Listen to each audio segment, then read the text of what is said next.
दिल्ली विधानसभा चुनाव में अब कुछ ही दिन शेष है। ऐसे में सभी राजनीतिक पार्टियां अपनी अपनी जीत के दावे कर रहे हैं। इस बार जहां आम आदमी पार्टी अपनी सत्ता बचाने में जुटी है, तो वहीं भाजपा का कहना है कि इस बार हम दिल्ली में बड़ा उलटफेर करेंगे।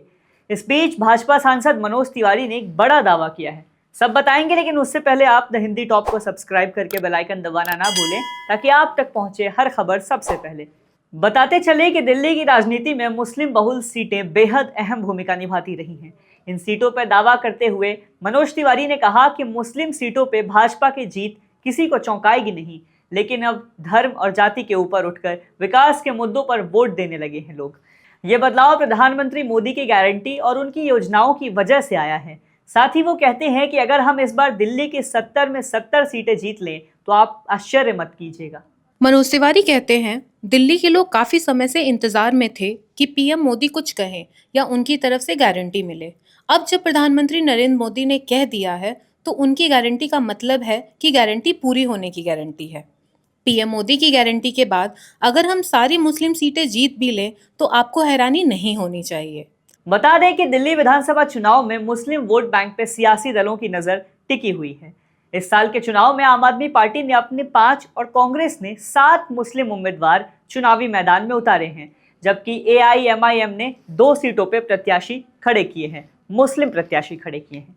वहीं जहां भाजपा दावा कर रही है कि इस बार मुस्लिम बहुल सीटों पर भी कमल खिलेगा। हालांकि अब देखना दिलचस्प है कि इस साल के विधानसभा चुनाव में साल 2015 और साल 2020 की तरह ही आम आदमी पार्टी पे लोग भरोसा जताएंगे या फिर कांग्रेस बड़ा उलटफेर करने में कामयाब होगी। साल 2020 के विधानसभा चुनाव में मुस्लिम वोटर्स पूरी तरह से आम आदमी पार्टी के खाते में चले गए। इस चुनाव में सभी 11 सीटों पर कांग्रेस पार्टी के उम्मीदवार तीसरे नंबर पर रहे।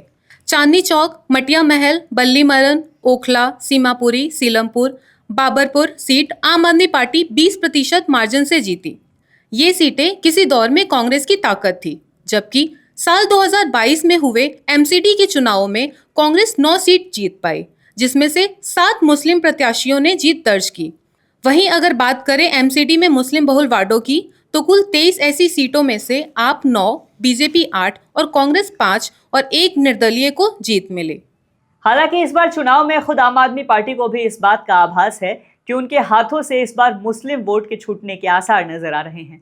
दरअसल साल 2020 में दिल्ली दंगे मुस्लिम अभी तक भूले नहीं हैं। उनका मानना है कि उस समय आम आदमी पार्टी मूक दर्शक बन गई थी और मुस्लिम वोटरों के पक्ष में कुछ नहीं कहा था, जबकि आम आदमी पार्टी का हिंदुत्व की ओर झुकाव भी खेल बिगाड़ सकता है और सीधा फायदा कांग्रेस पार्टी को हो सकता है। बीते दिल्ली विधानसभा चुनाव के नतीजों की बात करें तो आम आदमी पार्टी ने यहां लगभग 54% वोट अपने हिस्से में दर्ज किए थे, जबकि भाजपा 40% के करीब वोट जुटा पाई थी। वहीं कांग्रेस को करीब 4% वोट ही मिल पाए थे।